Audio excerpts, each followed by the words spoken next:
Someone tried to return their restaurant dinner like a department store jumper. Okay, it was totally logical. And honestly, I'd do it again, like maybe. I have never wanted to disappear through a restaurant floor more in my life. Inspired by the kind of story you'd find on Reddit, someone once walked into a restaurant, sat down, ordered a meal, and then, thanks to one very enthusiastic friend, attempted to return it, like a jumper from a department store with a receipt. I want everyone to know right now I did not want to return the meal. That was not my idea. I was mortified, proper mortified. Okay, but here's the thing. It was a completely reasonable plan. And honestly, I still stand by it like 80%. And there it is, ladies and gentlemen, welcome to English Through Stories. I'm Oliver, joined as always by Jake and Sophie, and today we are unpacking what I can only describe as the most creative misunderstanding of how restaurants work that I have ever encountered. Jake, set the scene. Okay, so it was a Saturday afternoon, right, and Sophie, and I had been out doing a big shop. Like a full-on grocery haul, trolley piled high, the whole deal. We'd spent ages in that supermarket, going round every aisle comparing prices, checking if things were on offer. Dead good fun actually, I love a bargain. Sophie, you spent 11 minutes deciding between two types of pasta that cost literally the same amount. The shapes were different, Jake. The shapes affect the sauce ratio. I believe her completely. Anyway, the shopping was done, the bags were in the car, and our two heroes decided to reward themselves with a sit-down lunch at a restaurant nearby.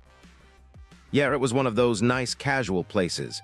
You know, like a proper menu, cloth napkins. The kind of spot where you feel a bit fancy, but you're still wearing your supermarket trainers. It was lovely.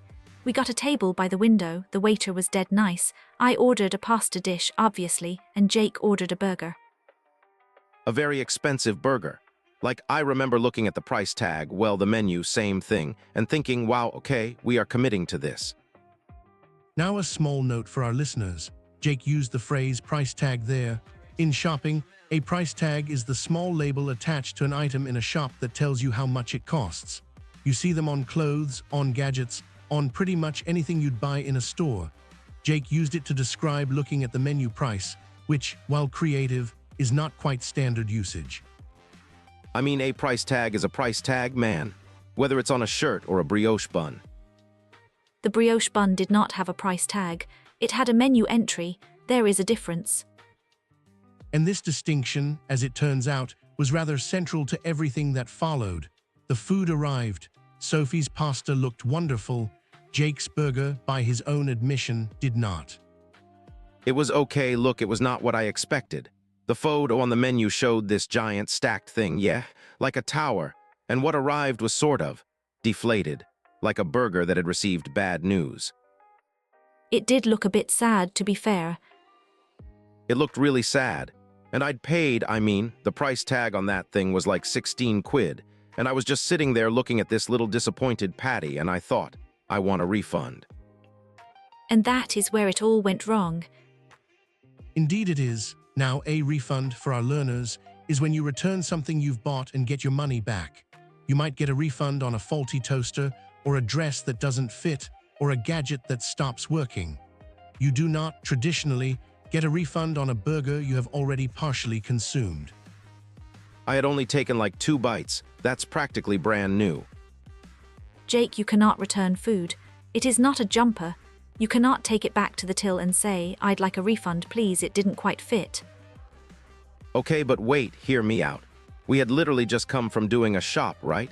Where if something is wrong or not as described, you take it back and you exchange it or you get your money back. That's consumer rights. That's just how buying things works. Jake is referring here to the concept of an exchange, which in shopping means swapping an item you've bought for a different one, usually because it's faulty or not what you wanted. Perfectly reasonable in a department store, considerably less reasonable when the item in question is a half-eaten burger and you are still sitting at the table where you ate it. I told him, I said, Jake, this is a restaurant, not a shop. You cannot do a return here.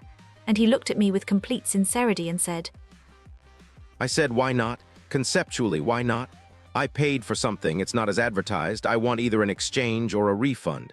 That is a totally normal transaction. And I want everyone to understand I tried to stop this. He flagged down the waiter. The waiter, a young man who had, up to this point, had quite a pleasant Saturday shift, approached the table with what I imagine was a polite and unsuspecting smile. So I was very calm about it, very professional.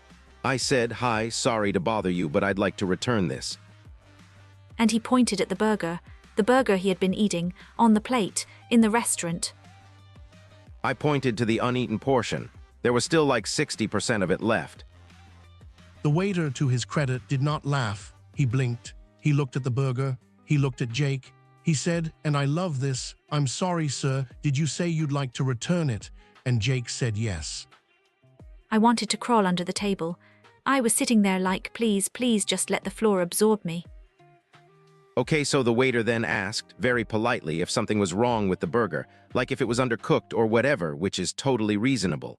And I said, no, it's cooked fine. I just feel like the product wasn't as described. The menu had a photo, and this doesn't match. Product, he called the burger a product. He called the burger a product, in a restaurant, to a waiter's face. A burger is a product. Everything is a product. When you buy something in a shop, food, clothes, electronics, it's all a product, things made to be sold. I don't see why a restaurant burger is somehow exempt from being a product. For our learners, Jake is actually correct that the word product simply means something made to be sold. In shopping, you browse products, you compare products, you put products in your basket. The issue was not the vocabulary. The issue was the context, the spectacular, catastrophic context. The waiter went to get the manager, and I just sat there, dead still, staring at my pasta, trying to look like I had come to this restaurant completely alone. The manager was actually really nice. She came over, she was very professional, and she asked what the issue was. And Jake, with full confidence, explained that he believed the burger had been, and I want everyone to hear this next phrase, misrepresented at the point of sale. Point of sale, he said, point of sale. That's a shopping term. That's something you say about a checkout desk or a till in a supermarket, not about a restaurant menu. Quite right, Sophie. The point of sale, or POS, in shopping refers to the place or moment where a purchase is completed. A checkout counter, a payment terminal, an online cart. It is a retail term. It is not something you say to a restaurant manager about your sad, deflated burger. I genuinely thought I was being helpful. I was using clear, precise language. The manager looked at him like he'd just tried to claim a loyalty card discount on his tap water. Our loyalty card, another wonderful shopping term. A loyalty card is a card given by a shop or chain that rewards regular customers. Every time you spend money, you collect points or get discounts. Sophie mentioned it as a joke, but Jake, tell us, did you actually mention your loyalty card? I may have mentioned that I didn't have a loyalty card for this restaurant, and therefore felt I deserved some goodwill as a first-time customer. He said that to the manager. He said he didn't have a loyalty card and therefore expected a discount on a burger he had already half-eaten. I have never wanted to leave a building more in my entire life. At this point, a small audience had begun to form. The couple at the next table had quietly put down their forks. A child nearby was openly staring, and Sophie had pulled her menu up in front of her face like a paper shield. I was reading the dessert menu with incredible focus. Incredible. I have never been so interested in tiramisu. Okay, so look, the manager, she was brilliant honestly. She said, look, I can see the burger looks a bit different from the photo, and I'm sorry about that. And she offered to replace it with a fresh one, which was honestly dead kind. She was lovely. She was so much nicer than Jake deserved at that moment. And I said, and I want to be clear, I thought this was the right move.